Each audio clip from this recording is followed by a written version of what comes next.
Capítulo 3. ¿De dónde se deriva el poder? Conseguir la libertad con paz, por supuesto que no es tarea fácil. Va a requerirse para ello una gran destreza estratégica y organización y planificación. Sobre todo requiere poder. Los demócratas no pueden esperar derribar la dictadura y establecer la libertad política sin la capacidad de ejercer su propio poder en forma eficaz. Pero ¿cómo es posible esto? ¿Qué clase de poder podrá la oposición democrática movilizar para construir la dictadura y su vasta red militar y policíaca? La respuesta se encuentra en una comprensión del poder político generalmente ignorada. Llegar a este conocimiento intrínseco no es tarea demasiado difícil. Algunas verdades fundamentales son muy sencillas. La fábula del amo de los monos. Una parábola china del siglo XIV, atribuida a Liu Yi, por ejemplo, destaca muy bien esta interpretación descuidada acerca del poder político. En el estado feudal de Chu, un viejo vivía de tener monos a su servicio. La gente lo llamaba Hu Gong, el amo de los monos. Todas las mañanas el viejo reunía a todos los monos en su patio y ordenaba al más viejo que condujera a los demás a la montaña a recoger fruta de los árboles y matas. La regla era que cada mono tenía que darle al viejo la 10ª parte de lo que recogiera. Los que no lo hacían eran brutalmente azotados. Todos los monos sufrían amargamente, pero no se atrevían a protestar. Un día, un monito les preguntó a los otros: ¿Fue el viejo quien sembró los árboles y las matas? Los otros le respondieron: no, brotaron solos. El monito les dirigió otra pregunta: ¿no podemos nosotros coger la fruta sin permiso del viejo? Los otros replicaron: sí, todos podemos hacerlo. El monito siguió: entonces, ¿por qué tenemos que depender del viejo? ¿Por qué tenemos que servirlo? Antes de que el monito hubiera terminado su discurso, todos los monos de pronto se sintieron iluminados y despertaron. Esa misma noche, al observar que el viejo se había quedado dormido, los monos rompieron las barreras del vallado, donde se hallaban encerrados, y destruyeron el recinto por completo. También se apropiaron de cuanta fruta el viejo tenía guardada y se la llevaron al bosque y nunca más volvieron. Al fin, el viejo murió de inanición. Yuli Si dice: algunos hombres en el mundo gobiernan a su pueblo mediante tretas y no por principios rectos. ¿No son estos iguales al amo de los monos? La gente no se ha dado cuenta de su embrutecimiento. Apenas se les ilumine el conocimiento, las tretas dejarán de funcionar. Los recursos que necesita el poder político. El principio es sencillo: los dictadores requieren la ayuda de los gobernados, sin la cual no pueden ni disponer de las fuentes de poder ni conservarlas.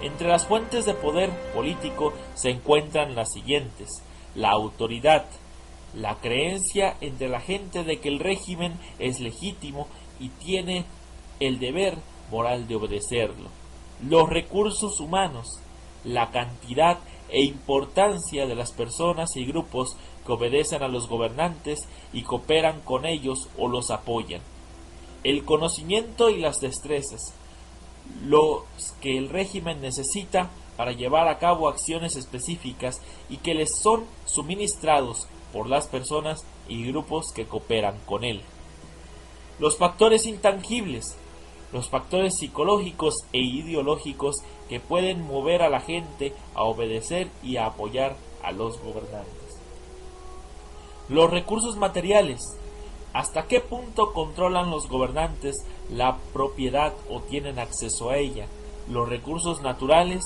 el sistema económico y los medios de comunicación y transporte; las sanciones, castigos con los que se amenaza o que se aplican a los desobedientes, a los que no colaboran para asegurar su sumisión y cooperación necesarias, ambas para que exista el régimen y para que pongan en práctica sus políticas.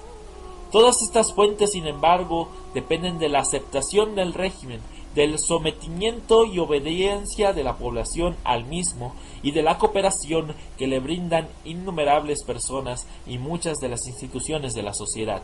Estas fuentes no están garantizadas. Una plena cooperación, obediencia y apoyo harán más asequibles los recursos que el poder necesita y, en consecuencia, fortalecerán la capacidad de obrar de cualquier gobierno. Por otra parte, el negarles a los agresores y dictadores la cooperación popular e institucional disminuye y puede anular el acceso a las fuentes de poder de las que dependen los gobernantes. Sin acceso a tales recursos, el poder de los gobernantes se debilita y finalmente se disuelve. Naturalmente, los dictadores son sensibles a las acciones o ideas que amenazan su capacidad de obrar como les dé la gana. Por lo tanto, ellos están dispuestos a amenazar y castigar a quienes los desobedezcan, les hagan huelgas o dejen de cooperar con ellos. No obstante, aquí no acaba el cuento. Ni la represión ni cuantas brutalidades se cometan siempre resultan en la recuperación del grado de sumisión y cooperación con que el régimen necesita para funcionar. Si a pesar de la represión se puede restringir o recortar durante un tiempo suficiente los recursos de los que depende el poder, los resultados pueden ser la incertidumbre y la confusión dentro de la dictadura. Es probable que sobrevenga entonces un notable debilitamiento de su poder. Con el tiempo, el quitarle los recursos al poder producirá la parálisis y la impotencia del régimen y, en casos muy severos, su desintegración. El poder de los dictadores se irá muriendo lenta o rápidamente de inanición política. Por lo tanto, el grado de libertad o tiranía que existe bajo cualquier gobierno es en gran medida un reflejo de la relativa determinación de los súbditos de ser libres y de la voluntad y capacidad de estos de ofrecer resistencia a los esfuerzos que el gobierno haga por esclavizarlos. Contradiciendo la opinión popular, aún las dictaduras totalitarias dependen de la población y las sociedades que gobiernan, como apuntó el politólogo Carl W. Deutsch en 1953. El poder totalitario es fuerte solo si no tiene que ejercerse con mucha frecuencia. Si el poder totalitario tiene que imponerse sobre toda la población y en todo momento, no es probable que se mantenga vigoroso por mucho tiempo. Como los regímenes totalitarios requieren más poder que cualquier otro tipo de gobierno para relacionarse con sus gobernados, tienen una necesidad mayor de que los hábitos de sumisión estén más amplia y firmemente extendidos entre su pueblo. Más aún, tienen en caso de necesidad que poder contar con el apoyo activo de porciones significativas de la población. John Austin, el teórico inglés del siglo XIX, describió la situación de una dictadura que se enfrenta a un pueblo descontento. Austin argumentaba que si la mayoría de la población estaba decidida a destruir al gobierno y se hallaba dispuesta a soportar la represión que le impusieran por ello, entonces el poder del gobierno, incluyendo aquellos que lo apoyaban, no podía preservar al odiado régimen, inclusive si recibieran ayuda del extranjero. No se podría someter de nuevo al pueblo desafiante a la obediencia y a la sumisión permanentes, concluía Austin. Mucho antes, Nicolás Maquiavelo había explicado que en el príncipe que tiene a todo el pueblo por su enemigo nunca puede estar seguro, y mientras mayor sea su crueldad, más débil se irá volviendo su régimen.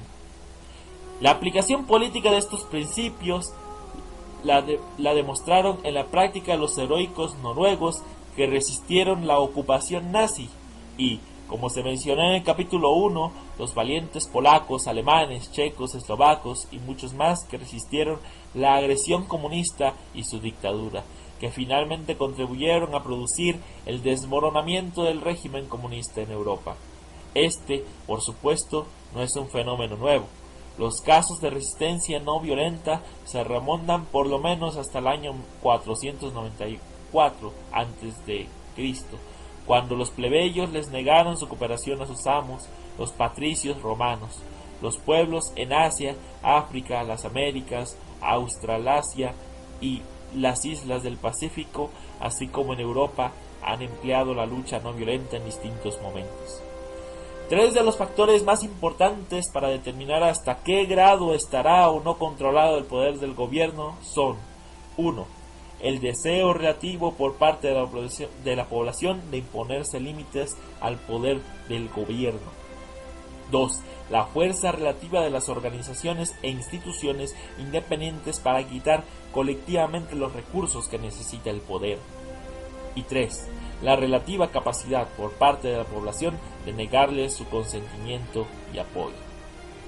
Centros de poder democrático. Una de las características de la sociedad democrática es que existe una multitud de grupos e instituciones no gubernamentales. Ellas incluyen, por ejemplo, la familia, las organizaciones religiosas, las asociaciones culturales, clubes deportivos, instituciones económicas, sindicatos, instituciones estudiantiles, partidos políticos, pueblitos asociados de colonos, clubes de jardinería, organizaciones de derechos humanos, grupos musicales, sociedades literarias y otras. Estos cuerpos son importantes porque establecen sus propios objetivos y también porque ayudan a satisfacer las necesidades de la sociedad. Además de estos cuerpos, tienen un gran significado político, suministran las bases grupales e institucionales para que la gente pueda ejercer su influencia en la sociedad y resistir la de otros grupos o del gobierno cuando estos claramente se inmiscuyan injustamente en sus intereses, actividades y propósitos. Los individuos aislados que no son miembros de esos grupos por lo general se hallan incapacitados para producir un impacto significativo en la sociedad, mucho menos en el gobierno y ciertamente no en una dictadura. Por lo tanto, si la autonomía y libertad de tales cuerpos pueden ser suprimidas por los dictadores, la población quedará relativamente indefensa. Además, si estas instituciones pueden ser controladas dictatorialmente por el poder central o sustituidas por otras bajo el control de aquel, podrán ser utilizadas para controlar tanto a los miembros individuales de estas como a las áreas correspondientes de la sociedad. No obstante, si la autonomía y libertad de estas instituciones civiles independientes fuera del control gubernamental se pueden mantener o recuperar, estas serán de suma importancia para la aplicación del desafío político. El rasgo común en los ejemplos citados, donde las dictaduras han sido desintegradas o debilitadas, ha sido la valiente aplicación masiva del desafío político por la población y sus instituciones. Como hemos afirmado, estos centros de poder sirven de base institucionales desde las cuales la población puede ejercer la presión o resistir los controles dictatoriales. En el futuro serán una base estructural indispensable para una sociedad libre. El crecimiento continuado y la independencia de la misma, por consiguiente, es a menudo el requisito previo para el triunfo de una lucha de liberación. Si la dictadura ha tenido éxito en destruir o controlar los cuerpos independientes de la sociedad, será importante para los que ofrezcan resistencia crear nuevos grupos sociales e instituciones independientes o tratar de recuperar el control de los cuerpos sociales supervivientes o de los parcialmente controlados. Durante la Revolución Húngara de 1956 a 1957 apareció una multitud de consejos de democracia directa que llegaron a juntarse inclusive para establecer durante varias semanas todo un sistema federal de instituciones y gobierno. En Polonia, durante las postrimerías de 1980, los trabajadores mantuvieron sindicatos ilegales de solidaridad y en algunos casos tomaron el control de los sindicatos oficiales dominados por los comunistas. Algunos de estos procesos institucionales pueden tener consecuencias políticas muy importantes. Por supuesto, nada de esto implica que sea fácil debilitar o destruir una dictadura, ni que cualquier intento de hacerlo tendrá éxito. Desde luego, no quiere decir que la lucha estará libre de víctimas. porque los que todavía estén sirviendo a la dictadura van a contraatacar en el esfuerzo por obligar a la población a regresar a la cooperación y a la obediencia. Sin embargo, esta nueva percepción del poder significa que la desintegración deliberada de una dictadura sí es posible. Las dictaduras en particular tienen características específicas que las hacen vulnerables al desafío político diestramente implantado. Examinemos con más detalle estas características.